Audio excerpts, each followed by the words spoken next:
મેં લાસ્ટ આ વિડીયોમાં આ જે બેગ બતાવી હતી જે માર્કેટમાં 2500-3000 ની ઉપર જ મળતી હશે, મારી પાસે 1500 છે. એ બધી જ આ બેટોનો સ્ટોક ખાલી થઈ ગયો છે. પછી આ 1800 વાળી 1900 વાળી દરેક બેટોનો સ્ટોક ખાલી થઈ ગયો છે. તેના માટે મારા કસ્ટમર મિત્રોનો ખૂબ ખૂબ આભાર. અને બીજું કે આ સ્ટોક પાછો તમને આ જ કિંમતે મળી રહેશે. નવો સ્ટોક 21 તારીખે ને શનિવારે 21 ફેબ્રુઆરી શનિવારે તમને દરેક બેટો પાછી મળી રહેવાની છે.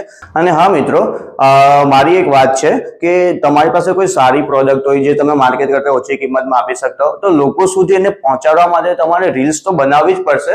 અને રીલ્સ બનાવવાથી તમને ઘણો લાભ સાથે તમારો ધંધો 10x થવાનો જ છે. અને એના માટે તમે જીતભાઈનો કોન્ટેક્ટ કરો. જીતભાઈનો ચાર્જ બહુ મિનિમમ છે, ઓનલી 3000 રૂપીસ. થોડા ટાઈમ માટે એમની ઓફર છે. સો પ્લીઝ તમે જીતભાઈનો કોન્ટેક્ટ કરો, તમારો ધંધો પણ આવી રીતે જ વધશે. કસ્ટમર મિત્રોનો ખૂબ ખૂબ આભાર, ખૂબ ખૂબ આભાર.